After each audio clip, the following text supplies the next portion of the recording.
අතීතය ගැන නම් කම්පා වෙන්න ශෝක කරන්න එපා. වර්තමානයේම මෙහෙම දේශනා කරන්න හේතුවක් තියෙනවා. මම බණ කියනකොට මැරෙන්න පුළුවන්. ඔයත් බණ අහනකොට මැරෙන්න පුළුවන්. මේ ජීවිතේ මේ වංචාකාරයාට මේ හිත කියන ඕකනේ ප්‍රශ්නේ. රවටන එක නවත්තගමු. අර අහලා තියෙනවද?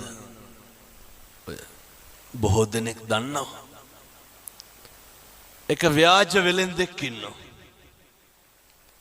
පොළට බූරුවෙක් අරගෙන එනවා. මොනා කියලාද බූරුව අරගෙන එන්නේ? මේ බූරුව වසුරු දානවා. වසුරු දානකොට බූරුවගෙන් වැටෙන්නේ මොනවාද?